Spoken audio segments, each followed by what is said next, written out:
ninth essential feature of Ahmadiyya Mahdi, that is, must not involve in any armed conflict. Why this is the ninth essential feature, Now, the purpose of knowing these features is we want to see this Mahdi in Shah Waliullah. That a Mahdi who will never have ever any armed conflict. Which Mahdi is that? Yeah, this is a new Mahdi. But again, amazingly, this Mahdi, to him, armed conflict is forbidden except when it benefits the British Empire. Exactly. Except when it benefits, because his men did fight for the British Empire. Clearly, they were not following the Mahdi, unless the Mahdi told them, fight for the British Empire, but don't fight for any other just cause. Don't fight for any just cause. Just fight for the British Empire. Make sure the British Empire stays in power. Otherwise, we are finished. And he was right. How can we not mention the reference? Inshallah, we will give reference. हमारे खानदान ने सरकारे अंग्रेजी की राह में अपने खून बहाए और अपने खून बहाने और जान देने से फर्क नहीं किया, ना अब फर्क है. He said that my family, they have not spared their lives to defend the British Raj. And guess what? He said, I will not spare my blood and my life either.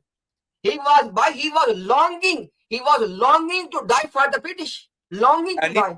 And he said, even now, while he's active as the Mahdi, he's writing that I will not hesitate in shedding my blood for the English government. It says, my family has shed its blood for the English government, and they have never differentiated between shedding blood and giving their lives for it. And even now I would do it. Give my life for the English government. Na ab fark hai, bhai. Words, the Mahdi can shed his blood and fight for the English government, but not for Islam, not for Muslims, not to defend Islam and Muslims. No, that's haram. Look at this one. हम तमाम मालो जान से अपनी ताकत और हैसियत के मुवाफिक गवर्नमेंट बरतानिया की इमदाद के लिए हाजिर हैं.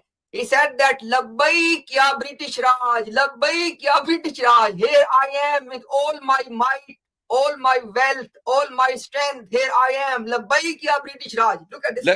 Let me translate this for the audience. Here Mirza writes, we are, okay, as the supporters of the British government, ready to spend our lives and our belongings, our wealth, okay, to serve the British government, to serve the British government with our lives and with our wealth.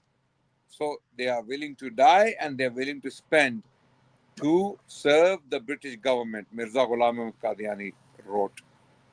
And also he wrote, वो government के लिए एक वफादार फौज है जिनका जाहिर और बातिन गवर्नमेंट बरतानिया की खैर ख्वाही से भरा हुआ है.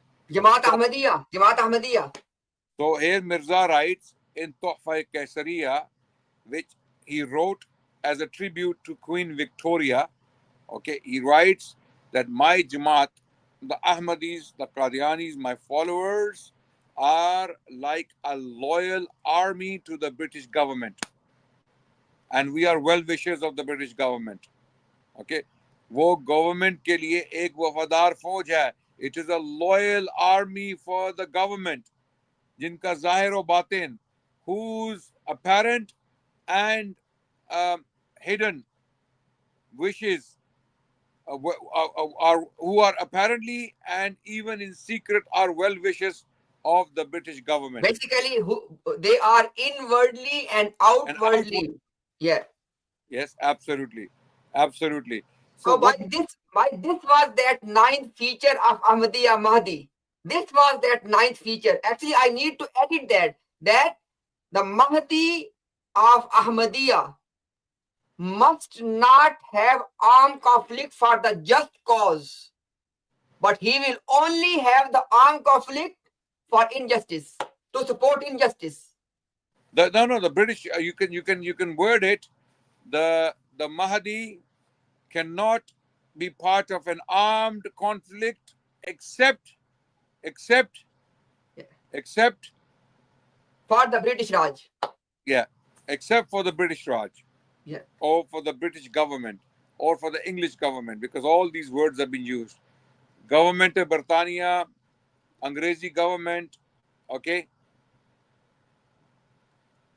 So this Mahdi, the Messiah, must not involve in any armed conflict except for the British government, except for the British colonial British government. No, right? Except for the colonial British government.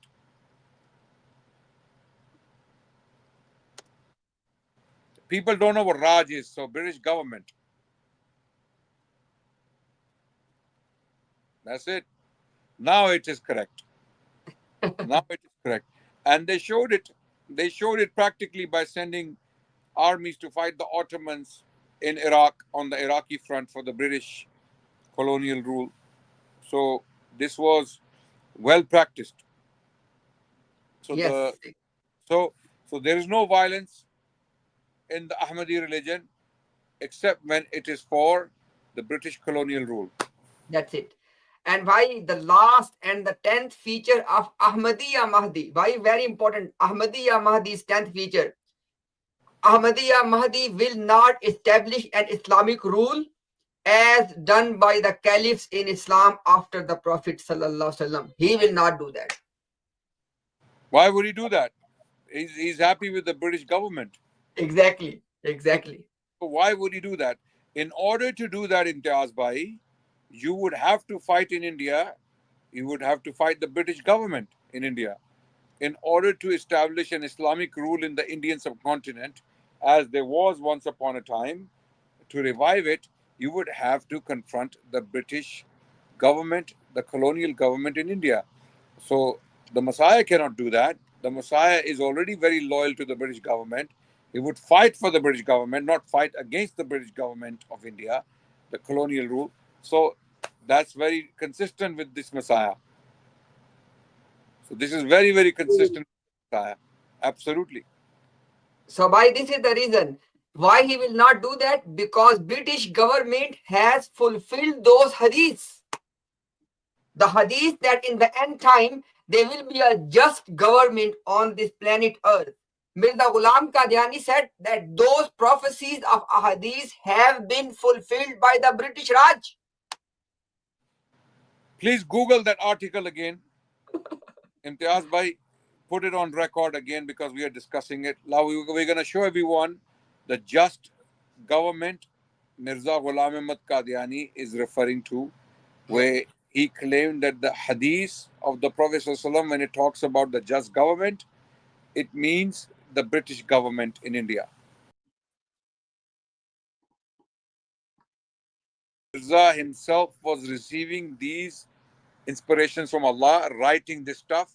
Look what the British colonial government was doing in India at that very time.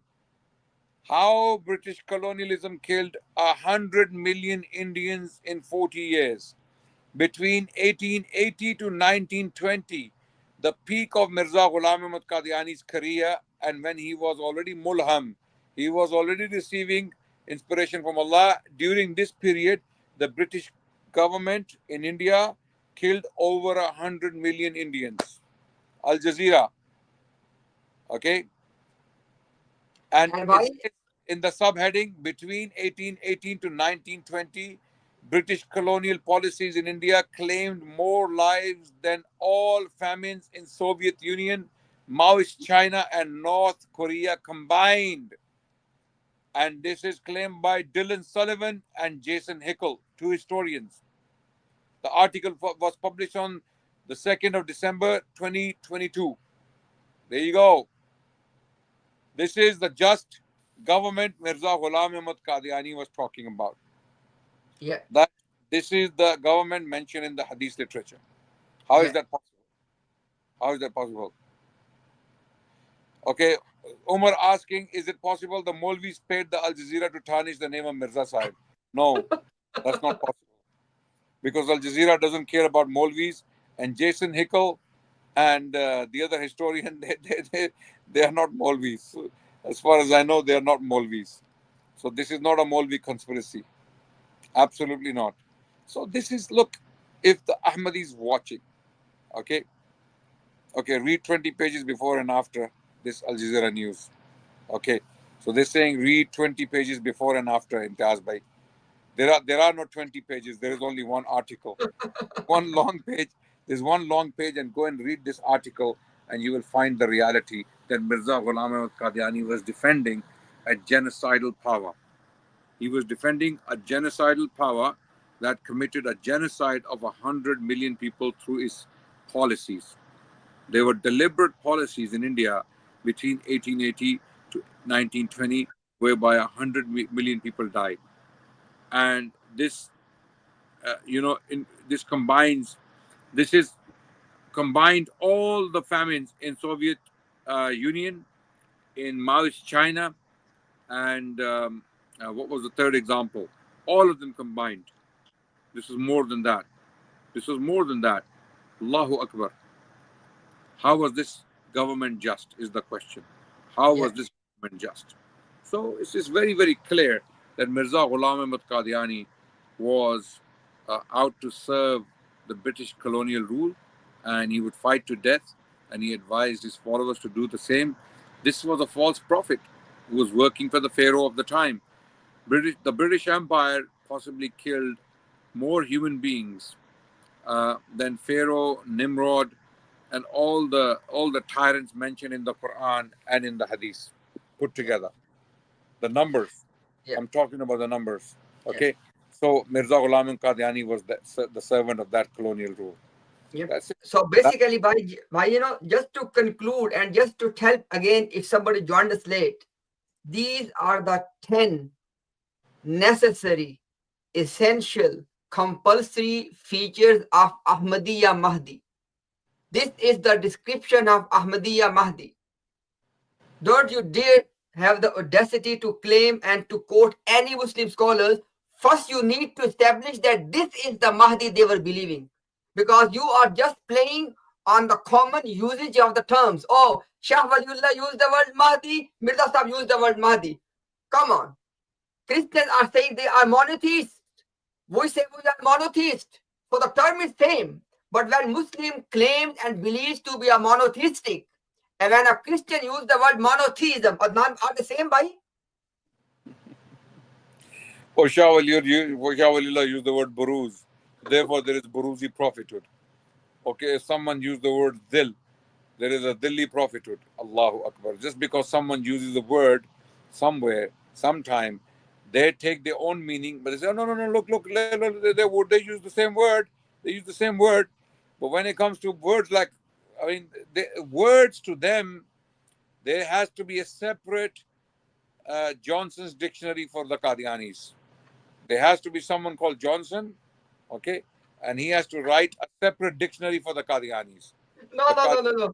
Why they only need one page in their dictionary, and that page says words have no meanings. No meaning.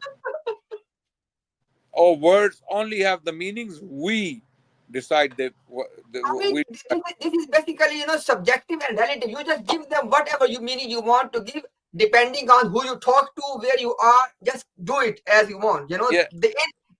Basically as they say that intrinsically they have no meanings. And this whole religion is a spider web. It's a spider, the weakest of houses, the weakest of threads, spider web. Okay, and they are hanging. They just try to hang on to anything little, any word, any sentence, any statement. They just try to hang on to it, just to give any meaning to it, any spin to it. Oh, we have given a response. We have given an answer. Look, we have an answer. Oh, look, Shah Waliullah used the same word. Allahu Akbar. Allahu Akbar. Shah Waliullah would be the first person to make takfir on Mirza Ghulam Qadiani. He would be the first person to call him a kafir. Because read his writings. Shah Waliullah condemned people for claiming far less things than Mirza did in his career.